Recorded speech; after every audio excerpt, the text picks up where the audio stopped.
Марат екеуміздің отасқанымызға биыл 15-ші жыл. Мен оның үшінші некедегі әйел болсам, ол менің екінші күйеуімін. Мен бұрынғы күйеуіммен бір ұл, ортақ некеден бір ұл, бір қызымыз бар. Маратта бірінші әйелінен бір қызы бар. Ол біздерге кейде келіп тұрады.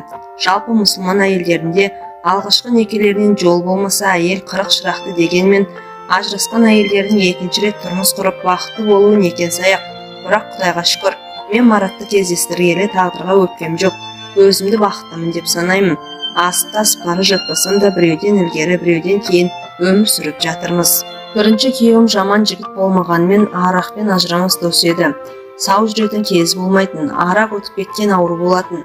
2 жыл тұрмай жатып ажырасып кеттік. Маратпен қосылғанда менің ажырасқаныма 2 жылға таяу уақыт өткен. Екеумізді таныстырған Майра. Жеке өмірінде жолы болмай жүрген жігіт мен кетеді, таныса салшы деп Майра үйіне аяқ асты таныса салғанда, соның нәтижесінде осылай әп-әсем семья құрып кетеміз деп ойлаған жоқ едім. Екінші кездескенде бір автобус жора жолдастармен тауға шықтық. Тамақ ішіп болған соң әркім екеуден үшеуден бөлініп, біреулер доп, біреулер шахмат ойнауға кіріскен. Доп соғып жалыққан соң оңаша кетіп өзіме ұнаған шөптер мен гүлдерді жинауға кірістім. Жалпы мен табиғатпен сырласқанды жақсы көремін. Адамнан да гөрі олар мені жақсы түсінетіндей. Табиғаттың өз заңы бар. Оларды жан-жануарлар әлемі мен өсімдіктер әлемі бұлжытпай орындайды. Сондай сәттерде бойыма бір күш-қуат құйылатындай болады. Мен өзімде аттарын жақсы білмейтін шөптерді қызықтап, кейбіреулерін еңкейіп иіскеп, кейбіреулерін жинап дем алып жатқан топтан едәуір ұзап кетіппін. Кенет тойтастар арасынан жақындап қалған Маратты көрдім. Біреу жасырын санап отырған ақшамды көріп қалғандай, жақтырмай ыңғайсызданып қалдым. Ол ұялып қымсынған жоқ. Қасыма емін-еркін келіп, «Жанар, оңашада қасқыр жеп қояды деп қорықпайсың ба?» дедім. Мен кез келген қасқырға жем болатын тоқты емеспін дедім. Ойланып та жатпастан, әйтеуір аузыма келген алғашқы сөзді айта салдым. Өзіңнің әдейі жем болатын арнаулы қасқырларың бар ма?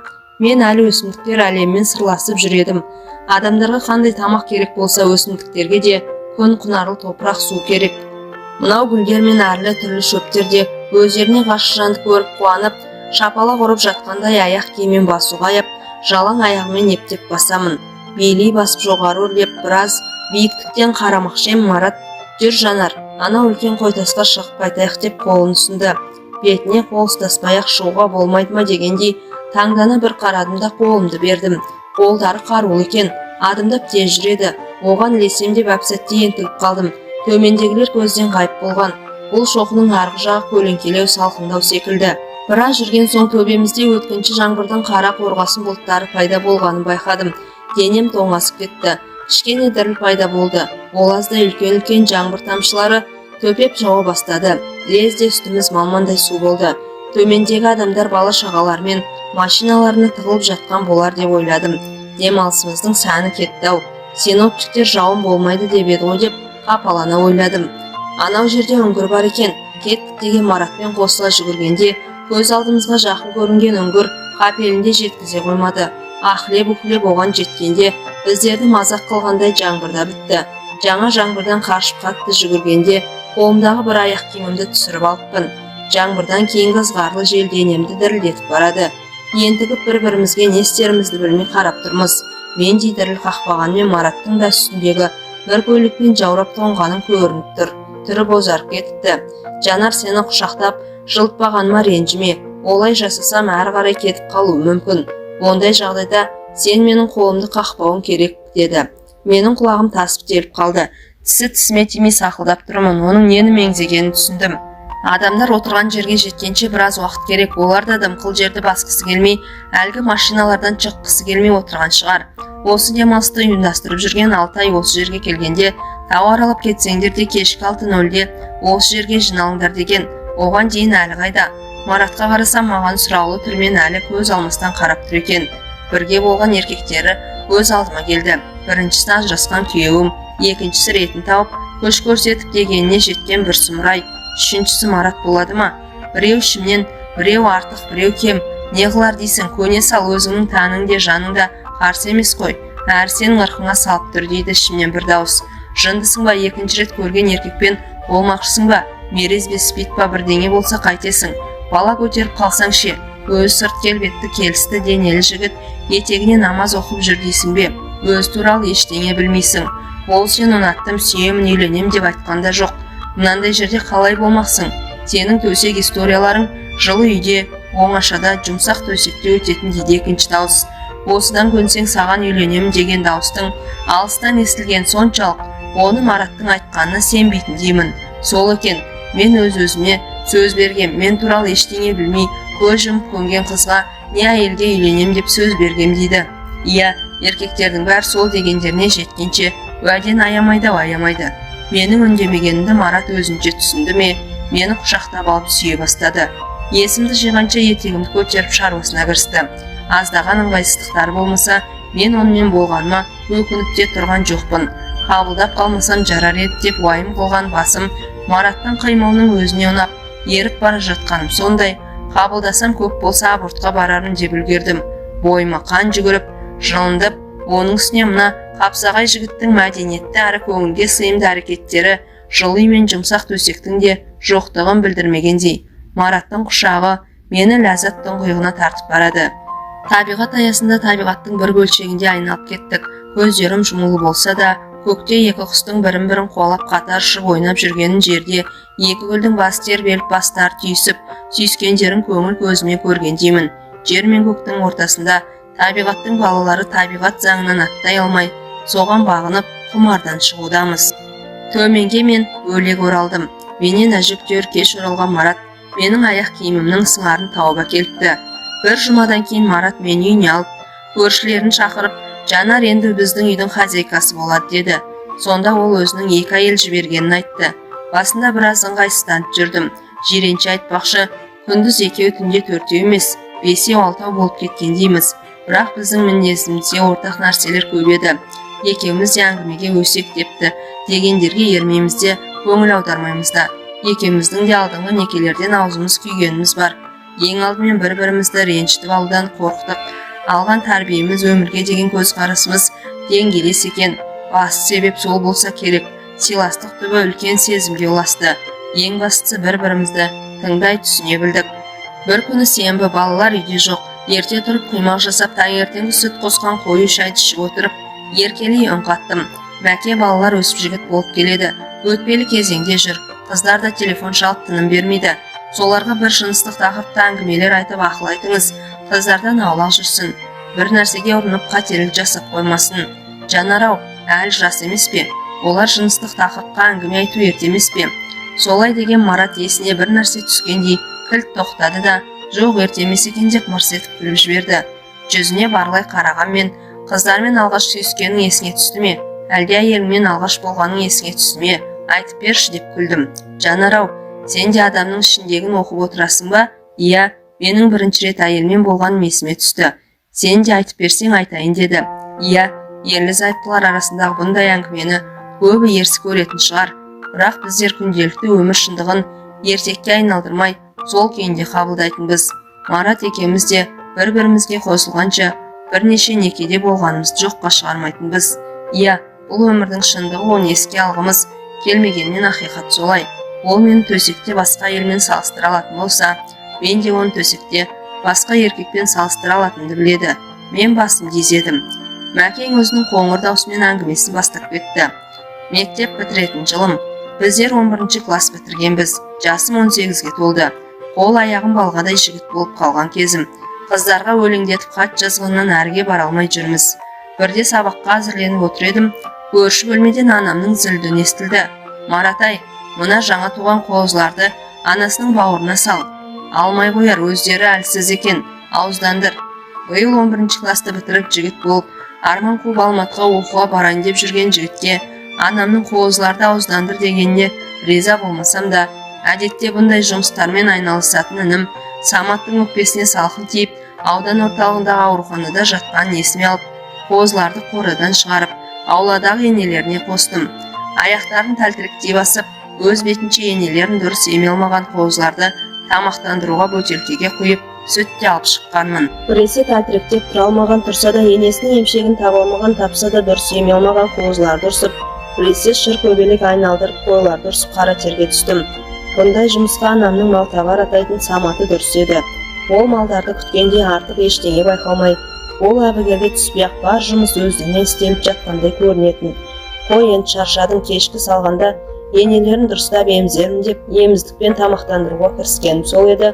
Ой-бой, палуан жігіт-ау, не істеп жатырсың деген ойнақы дауыс естілді. Дауыстың ойнақылығы, көңілділік сондай. Мені мынау шуаш пен көң сасыған жерден әдемі, ойыңа не келсе соны істей алатын, түрлі түсті сәулелі әртүрлі сазды әуенді жерге апарып тастағандай. Қарасам Зылиха екен, бізге аталас жақындығы бар. 5-6 үй әр тұрады, ылғи көңілді жүретін келіншек, күйеуімен ажырасып кеткен, 2 ұлы бар. Анам оны көрсе кірпідей жиырылып жақтырмай қалады. Жай, мына кеш туған қозыларды ауыздандырып жатырмын деп белімді жаздым. Ол, соқталдай жігіт болыпсың ғой, ауыздандырып жатырмын де. Иә, ал ауыздандырған қалай екен деп сиқырлана күлді. Үлкен қара көздері мөлдіреп тұр, көз айыра алмайсың. Біздің кластың қыздарында мұндай мөлдіреген көз жоқ деп ойлап үлгердім. Онша емес, қозылар емшекті алмай жатыр. Үшеу туған соң ба қозылар кішкентай, әлсіз, бөтелкемен сүт бермекшімін. Қане маған бер, ауызданды оп оңай деп кім айтты саған деп қозыларды ауыздандырып берейін. Ал сен маған ертең келіп ағаш жарып бересің бе деп көзін қысып сыбырлап құпиялай сөйледі. Мен басымды шұлғыдым. 5 жыл бойы мектепте Тимур және оның командасының мүшесі болып, талай үлкендердің тезегін басып үйлерін кесіп, ағашын жарып, аулаларын жинап берегенбіз. Ағаш жару түкте емес, ол қолымнан келеді. Зылиха етегін жиып екі тізесінің арасына қыстырып жүрелей отырып, қозының аузын күшпен ашып, қойдың емшегін аузына салып жіберді. Ана сүтінің дәмі бөлек пе, әлде мен шынымен ретін таба алмағаным ба? Аз уақыттан кейін-ақ қозы енесінің емшегін еме бастады. Анамның үйден шығып келе жатқан дыбыс естілді. Зылиха сұқ саусағын ерніне апарып, тыс, ешкімге айтпа дегендей белгі берді. Апа, саламатсыз ба? Бағана поштаға барып, Алматыдағы қызыңыздан посылка келіпті. Пошташы Танзила паспортын әкеліп посылкасын алып кетсін деп айтып жіберген. Соны айтайын деп келдім. Көрген соң мына балаға қозыларды ауыздандыруға көмектестім деген ол. Моп-момқан күйге ене қалды. 3 қоз енелерін таласа еміп жатыр. Зылиха кетіп бара жатып көзін тағы бір қысты. Апамның оған рахмет айтқан дауысы ызғарлы шықты. Онымен қоймай маған ала көзімен атып, бір қарап Зылиханың артынан бір түкірді. Түнде төсегімде дөңбекшіп көпке дейін ұйықтай алмадым. Зылиханың көз қарасында адамды тартып тұратын бір сиқыр бар. Көз қарасының өзі жұмбақ, тез өзгереді, әрі мұңды, әрі тұнық, әрі күлімдеп тұрады. Ертеңіне биік дуалды көк қақпаның алдына келіп қоңырауды басқанында есік ашқан Зылиха, сені ешкім көрген жоқ па деп айналаға қарап алды да, оған таңдана қарап қалған маған, тез кір Марат деп қақпаны жапты. Қаз қатар жарып дайындап қойған ағаштарға қарап, қайда жаратын ағаштар, балта өткірме деп сұрағыма Зылиха, қандай ағаш, үйге кір деді. Кешегі айтқан шаруасын ұмытып қалған ба, үйдегі электр розеткалар семеп алған ғой деп үйге келдім. Шағын ғана 2-3 бөлмелерден тұратын тап-таза үйге қысыла басып кіргенмен, бізден басқа ешкім жоғын көріп еркінсідім. Кішкене 2 балалы үйге ұқсамайды. Шашау шыққан не киім, не ойыншықтар көрінбейді. Палуан қайным-ау, мен сені шынымен ағаш жаруға шақырды дейсің бе деп сықылықтап күлді. Күлкісі бар ғой, сыңғырлап тұр. Біздің кластың ешбір қыздары бұлай күле алмайды. Ол жүре сөйлеп дастархан әзірлеп жатыр. Бұрын дайындап қойған ба, шай әп-сәтте дайын болды. Мен клубта бүгін кинодан кейін би болады деп естісем, үйге барып киетін шалбарымды үтіктеуім керек. Көрші бөлмеге шығып кеткен Зылиханың, палуан қайным-ау, сен не ішесің, ақ па, коньяк па деген дауыс естілді. Бәрі жұмбақ болса да, санама бірдеңе жете бастаған секілді. Маңдайымнан тер бұрқ ете түсті. Оңаша үй, жаюлы дастархан, шөлмек, сыланып сызылған келіншек, сырлы тылсым дүние жұмбақтығымен тартып тұрса да, ағаш жару керек болмаса, кинодан кейін би болатын еді. Қайтуым керек деп орнымнан тұрмақшы болдым. Бірақ аяқтарым асығар емес. Отыр Марат, отыр. Би болса кинодан кейін емес пе? Мен сені жеп қоймаймын деп жас балаша аузын томпайтты. Ерке қызаға ұсақ бетті. Жасы 25-30-да шығар. Бірақ дәл қазір 16-дағы қыздағыдай көрінді. Өзім бір белгісіз нәрседен жүрексініп тұрғандаймын. Марат, бірінші шай ішіп әңгімелесейік, жақын отыр деп Зылиха аузы ашылған шөлмектегі 2 рюмкаға арақ құя бастады. Екеуміз де еркін отырып әңгімелесу үшін нан алып қоялық. Бүгін менің күйеуге шығып алғашқы еркекпен болғанымен 10 жыл толды. Оның орталап қойған рюмкадағы арақты қағып салғанына қарап мен де әйелден қалған ұят болады деп қағып салдым. Классымыз 9-шы бітіргенде бірнеше бала Әрі қарай оқымай училищеге кететін болғандықтан вечер жасағанбыз. Сонда алғаш рет арақ ішкем. Әрең демімді алып қақалып шашылғаныма ыңғайсыздансам да 10-5 минут өтпей ұмытып кеттім. Еркінсіп әзілдемек болдым. Жақсы хозяйка екенін, дайындаған салаттарының дәмді екенін айттым. Екінші рюмканы ішкенде алғашқыдай қиналған жоқпын. Мойныма байлаған орамалын алып, Зылиха қасыма жақын отырды. Мен оның аппақ, жып-жылы мойнынан көз алмай қалдым. Көйлегінің алды да арты да ашық екен. Мойнына таққан шынжырына кигізілген жүрек тәрізді кулоны қосанардың ортасынан төмен құлап, мені көрдеп тұңғиыққа тартып бара жатқандай. Найзағай сезім денемді дір еткізіп дірілдетіп тұрып алды. Біресе жаңағы ішкен 2 рюмка мені қатырып тастағандай ма, қалшиып қаттында қалдым. Ештеңе естімей сөйлей алмаймын. Әлде сөйлегім келмейді. Бейді де ұмыттым. Зылиха маған бір нәрселерді айтып жатыр. Арасында тамақ іш, енді арақ ішпейміз деген естіледі. Бір кезде қолымды алып, жаңағы кулонның үстіндегі басты қос анары көйлектің сыртынан қолымды күйдіріп барады. Сонда да тартпадым. Жаңа ойыншықпен әуестенген баладай қос анарды сипалап тұрып қысып қоямын. Ішкемнің ішінде бір нәрселер болып жатыр ма? Бір кезде дымқылданып кеткенін сездім. Демімді терең алып, 3-ші рюмкаға арақты өзім құйып қағып салдым. Балуан қайным, сен менің айтқанымды түсіндің бе? Өткенде қозыларды ауыздандырғаныңыз есімде ме? Мен сені әйелімен болуға, яғни ауыздандыруға шақырғам. Егер қалың келмесе, кете бер. Қалай кетемін, тосын жұмбақ дүние. Өзім жүретін Кәмшаттың бетінен шала шарп 2-3 сүйгенім бар. Әлі ерінен де сүйіп көрген жоқпын. Ал Зылиха сан қырлы сырлы дүниені ұсынып тұр. Одан қалай бас тартам? Жалпы Зылиха біздің ауылда көп әйелдеріне ұқсамайды. Шалбар киіп алып велосипедте тебеді. Жас қыздардың арасында волейболда ойнайды. Әркез үстінен әдемі актриса аңқып жүреді. Кеттік, мына бөлмеге деген. Зылиханың артынан ере бердім. Бұрын қызбен болмағансың ғой? Жоқ, ештеңе етпейді. Жүретін қызым бар ма? Иә, ничего, бұл сатқындық. Я көзге шөп салу емес. Тек сәл-пәл мектептен өту. Бізде оқуға үйретеді, тамақ пісіруге, әртүрлі жұмыстарды істеуге, киінуге үйретеді. Ал ең басты нәрсе махаббатпен айналысуға үйретпейді. Мен тек соның орнын толтырамын. Әрі менің әйел атанғаныма бүгін тура 10 жыл болды. Соны өзімше атап өтем. Жалаңаш әйел денесін жақыннан алғаш көруім. Кинодан шомылуға барғанда көріп жүрмін ғой. Ал ол қасына табылғанда оның әсері тіпті басқаша екен. Басым айналғандай көзімді жұмдым. Өзі шешініп болып түймелерімді асығыс шешіп жатқан Зылиханы алып кеудеме бастым. Алдымды бір қатты өрттің жалыны шарпып жатқандай болды. Адамға да әлде жануарға тән түйсікпен бе, анық білмесем де ол өртті сөндіретін нәрсе менің білуімше Зылиханың алды. Менің алдымнан да ақылға бағынбас бір күш қозып пайда бола бастады. Бас бермеген арғымағымның артынан еріп Зылиханы кітаптан оқып, кинодан көріп жүргендей бас салып сүйіп аймалай бастадым. Ұмар-жұмар төсекке құлағанда әйелдің шешпейсің бе деп тұншыға шыққан дауысы емтихан кезіндегі подсказка секілді болды. Іш киімнің қалай шешілетінін де ұмытып қалғандаймын. Ұзақ уақыт әуреленген секілдімін. Содан кейін бойымды өртеген қызуды басатын саябаққа кіріп келіп қақпасын таппай ала сүрдім. Әйелдің қолдары көмекке келді. Жол анау деп көрсетіп жібергендей болып еді. Кірмей жатып қақпадан ене бере қоржын толы тауарын шашып алған саудагердей күй кештім де басымды қосанардың ортасына тығып жібердім. Қоржынды алып барып барымды көрсете алмасам да қақпадан енгенімді өзімше бір ерлікке баладым. Ештеңе емес, бұл бірінші рет. Қой деп әйел даусы құлағыма күңгірлеп жетті. Мен тыныштандырғандай басымнан сипай бастады. Содан найзағай сезім бойыма 5-6 рет келіп қақпаға қарай шабуылдап, алғашқы күні махаббаттың бірнеше әріптерін үйреніп қалдым. Жақсы оқушымын ба әлде мұғалім тәжірибелі ме білмеймін. Биге барам деп едің ғой, клубта кино бітетін уақыт болды деп еді. Зылиха естен шығарып салып тұрып, енді 2 рет бірге болсақ әбден ауызданып кетесің деп сылқ-сылқ күлді.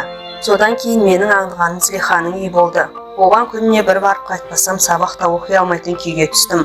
Қалаған кезде айналама кітаптарды үйіп алып, бөлмемнен шықпаймын.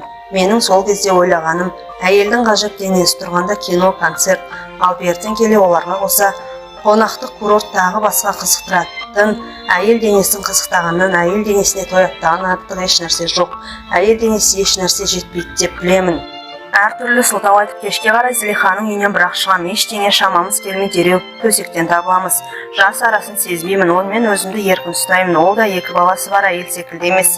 Мен сенің үстіңе шығайыншы дейді, біресе бұлай жасап көрші қалай болады екен дейді. Құдды математика апайдың бұл есепті қандай жолдармен шығаруға болады деген сұрақтар секілді. Мен одан кейін де ондай эксперимент әйелді көрген емеспін. Марат осы сөзді айтқаннан кейін менің бетіме зерттей бір қарап алды. Неге екенін өзім де білмеймін. Мен төмен қарадым. Тек ойыма Мараттың төсек қатынасы кезінде ұсыныстарының көбін қабылдамайтыным есіме түсті. Марат әңгімесін әрі жалғады. Зелиха екеуміздің арамызда сезімге міндетті ештеңе де жоқ. Тек бір-бірімізге магниттей тартатын бір күш бар. Осы күн ойлаймын. Мен сол кезде үйленсем де Зелихаға баруымды қоймас едім деп. Бұл екеуміз үшін де жақсы еді. Бірақ жақсы нәрсе ерте ме кеш пе бітуі тиіс болатын. Бірде кездескенімізде Зелиха балаларының ертең шешесінің үйінен қайтатынын, енді бұлай еркін кездесе алмайтынымызды, тек анда-санда сиректеу, онда да түнгі сағат 1-2-ден кейін 1-2 сағатқа ғана келіп кетуге болатынын айтты. Ал күнде Зелихаға қатты бауыр басып қалыппын. Ішімнен тәтті күндер бітеді ме жоқ па, бір рет болар деп ойладым. 18-дегі жігіттің еш нәрсені уайым көрмейтін шағы емес пе? Әдеттегідей бүгінде құштарлықтың бетін 4-5 рет қайырып тастап, әйел денесін зерттеп, сипалап жатыр ем. Зелиханың айтуынша үздік оқушы екенмін. Есік қоңырау естілді. Денесі былқ-сылқ етіп, маужырап ләззатқа батып жатқан Зелиха әлденеден секем алғандай ұшып тұрды. Халатын кие жүріп Зелиха шығып кеткен аздан соң даладан қатты дауыстар естіле бастады. Зелиха мен тағы бір еркектің даусы. Сақтықта қорлық жоқ деп киініп алдым. Аулаға шығатын ауызғы бөлменің есігінің артына тығылып, демімді ішіме тартып, құлағымды сырттағы диалогқа тіктім. Дауыс таныс учаскелік милиционер Созықбайдікі. Одыраңдаған жігіттен мектеп оқушылары түгел жұрттың бәрі қорқады. Үйде оған қатысты әңгіме қозғалса, апам әлгі әдірем қалғыр Созықбай деп отырады. Өзі әйел бет денесте, қалай болса солай пішіле салған әйел денелі даусы да шіңкілдеп шығады. Сап-сары тістер өмірі тіс щеткасын көрмеген секілді. Түкірігі шашырап сөйлегенде сирек мұрты қосыла жыбырлап тұрады. Иә, сұлу қатын, не сонша бұлқынасың, еркек көрмегендей деп, не тұрыс үйге шақырмайсың ба? Мен қонақшыл емеспін, келген шаруаңызды айтыңыз және қолыңызды жүгіртпеңіз. Келсем сол күйеу жоқ әйел жігіт сағынып қалған шығар деп келдім деп, өзінше әзілдеген Созықбай хи-хи-хилеп шіңкілдеген даусымен күліп алды. Жігітінің түрінде біштей кіжініп, жігітшіл Созықбайды бір боқтап алдым. Ағай, қолыңызды тартыңыз деген Зелиханың ашулы даусы тағы естілді. Жа, шаңқылдама, еркек қолы тимей жүргенде секіруін айттым ғой. Мен келіп тұрам, ниет бетіңді тауықтарыңа жем, отын судан кемді көрмейсің. Кешке келем, қазірде туралауға болады. Скорысқа салып жібермейміз бе? Жүрсе үйге, есікті жап деген Созықбайдың даусы жұмсарғанмен әмірлі өктем естілді. Жоқ ағай, кірмейсіз, кірсеңіз мен ауладан шығып кетем, сіз қала беріңіз. Жа айтқанын түсінбейсің ғой, менің айтқаныма көн. Осы ауылдағы бастық Селсовет екеуміз екенін білесің бе? Біз не айтсақ сол заң. Сені өзің жас, өзің сұлу болған соң еркелетіп отырсам, бала көтерсең Шымкентте таныс дәрігерлерім бар, апарып түсіртем. Маған бала керек емес, онсыз да 4 балам бар. Жарайды. Ағай, сіз мені күйеу жоқ деп басынбаңыз, сіз маған ұнамайсыз. Мен сізбен ешқашан бірге болмаймын, шығыңыз кетіңіз. Ешқашан болмаймын деймісің, өзің шын айтып тұрсың ба? Оның шіңкілдеген жіңішке даусы одан сайын ашуланып, шыңылтырланып кетті. Бір кезде қызарып өткен жүзі күрең жасылға айналып, бетон беттеніп әйнек көзденіп кеткен болуы керек. Сондай түрін бірнеше рет көргенмін. Ха-ха-ха, мына қатынның құтыруын-ай. Мен өткенде қалаға барғанда 500 теңгеге 18-дегі жас қызды туралаған бұлағаң, сен неменеге еркек көрмегендей қолданасың, бәле қатын. Бұл ауылда не көп байсыз қатын көп. Аяғыма оратылып жүргендер қаншама. Ағай, әңгімеңізді тоқтатыңыз, кетіңіз. Зелиханың даусы жыламсырағанмен қатқыл естілді. Участковый тактикасын өзгертті. Даусы енді жай мәймөңкелеп шықты. Әй шырағым Зелиха, жаңа айттым ғой, не көп байсыз қатын көп деп, бірақ сен маған ұнайсың. Біздің үйдегі әйелді білесің ғой, женскиймен ауырады. Жатуға болмайды, оның үстіне тағы екіқабат. Мен енді өлем бе, түсінсеңші, қатынмен жату үшін қалаға шаба берем бе? Жаным қиналып кетті ғой. Бір мәрте жаным әрі қарай мұрнының астына бірдеңе деп міңгірлеген болса керек, даусы естілмей кетті. Ұятсыз тарт қолымды, менің құшағым кез келген адам қонып шыға беретін қонақ емес. Кетіңіз, қандай жүркеніштеріңіз. Мен айқайлап көршілерді шақырамын, содан соң алысқан адамдардың дыбысы білінді. Кетіңіз, мен сізге ойыншық емеспін, өз намысымды қорғай алатын әйелмін. Шық үйден, әйтпесе мына айырды тығып алудан тайынбайтын әйелмін. Зелиханың даусы жарықшақтанып шықты. Осы сөздермен осындай дауыстың Зелиханың аузынан шыққанына сенбейтін деймін. Жа, шапылдама, о несі ауылды басына көтеріп, етегін желден басқа еш нәрсе көтермегендей безілдейді ғой мына қаншық. Әй, сен біреудің үйінде пропискасы тұрасың, заңды бұзып жүрсің. Мен саған көрсетем, әкеңді танымай жүр екенсің, танытам. маған отказ берудің қандай екенін, саған алдымен айыппұл төлеттірем, күніңді түнетем, алдыма өзің ақ жалынып келесің, қатындар сенің қойныңды бос болмайды дейді. Ауылдың еркектерін бұзып жүрсің деп шіңкілдеген участковойдың даусы алыстай беріп естілмей кетті. Есіктен сығалап участковойдың кеткеніне көз жеткізгеннен кейін есік алдына шықтым. Көздері жалт-жұлт етіп, шаштары жалбырап кеткен Зылиха не істерін білмей тұрып, мені құшақтап жылап жіберді. Өксіп ұзақ жылады. Еркектердің озбырлығына, өзінің жесір ғұмырына нала айтып жатқандай. Құдай-ау, жұрт мені ағаш атқа мінгізіп, жаңағы беті қайтқан созықбай секілділер кек қайтарып қойын еркекпен босамайды деп өтірік өсектейді. Талай еркек келген ізінен кері қайтқан, бірақ олардың бәрі басқалар үшін күйеуім жоқ болғандықтан менің қойнымнан шыққан болып есептеледі. Бәрінен де сен шығып қалама деп қорқып едім. Шықпағаным жақсы болды. Зылиха сөйлеп жатыр. Ішіндегі сөз толы қаптың аузы ашылып кеткендей. Мен оның айтқандарының бірін түсінсем, бірін түсінбеймін. Бірақ оның ашулы әрі мұндай сөзшең түрін бірінші рет көруім. Ол жақындаса айнала зағысын өртейтін дөңгелек шарға айналғандай. Марат деймін, сенен жасырып қайтейін. Мен осы ауылда тұрғалы 3 жылдың ішінде сен менімен болған екінші еркексің. Сенің алдыңдағы адам мені шын жүректен сүйген, бірақ оның отбасын бұза алмадым. Ал мен ешкімді шын жүрегімен сүйе алмайтын секілдімін. Мен сені сүйген немесе ұнатқандырдан емес, өзім ұнатқан еркектермен болғым келеді. Ажырасқан күйеумен 5 жыл жүріп, күйіп-сүйіп қосылып едік. Осы 3 жылда 20 шақты еркек жаңағы созықбайдың кебін киіп кеткен. Сонда менің жазығым не? Әдеміше болғаным ба, күйеуімнен ажырасқаным ба? Минут сайын есейіп, өмірдің көлеңкелі жақтары мен әйел еркек арасындағы қатынастардың проблемалар туралы өмір сабақтарын алып, көңілге түйудемін. Зылиха да мен білетін Зылиха емес еді. Ту, Марат, сенің түрің бұзылып кетіпті ғой. Сенің жаныңды жараладым-ау. Мен қазір сыртқа шығып келейін. Бұл соңғы кездесуіміз шығар деп тұрып бара жатқанда қол шалбарымның сыртынан сипағандай болды. Әлде аңдаусы да тиді ме екен? Ол да соны күтіп тұрғандай дүр сілкініп шыға келді. Есіктен шығып бара жатқан Зылихаға қарасам, ол да мені білетін Зылихаға айналыпты. Менің бойымды тек құштарлық емес, басқа да бір сезім қосыла жаулап алған. Оның не сезім екенін өзім де түсінбеймін. Зылиханы аяйтындаймын, оны қадірлей түскендеймін. Оның шырқыраған жанын жұбатқым келгенде ісіп кеткен көздерінен бастап аймалаудамын, оны еркелеткен болам.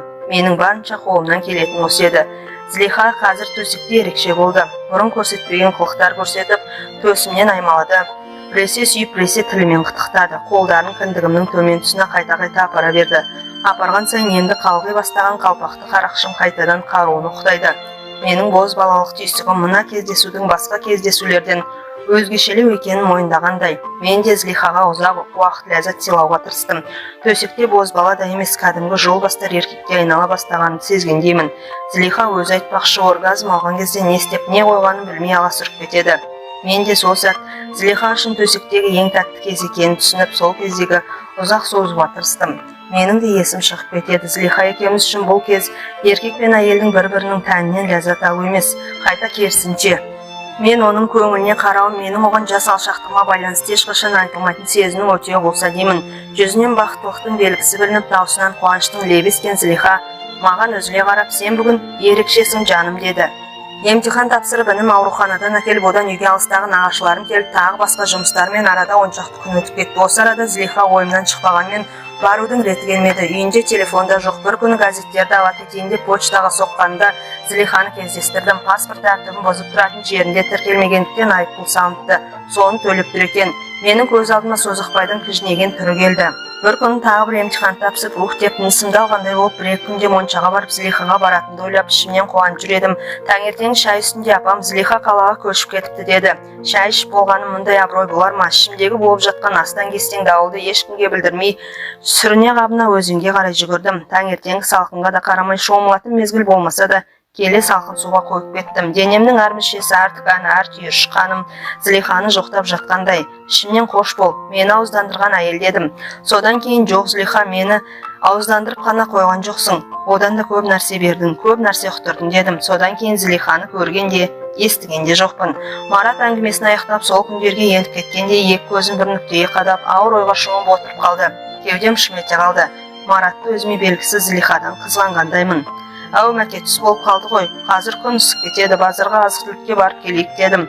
Ал сен де айтам деп едің ғой. Мәке, түс болып қалды ғой. Мен тағы бірде айтармын деп мойнынан құшақтап ерінен сүйдім. Мәкең бұны өзінше түсінді ме, әлде менің бетімде солай жазулы тұра ма? Ол төсекте ме? Кеттік деп мен көтеріп алды.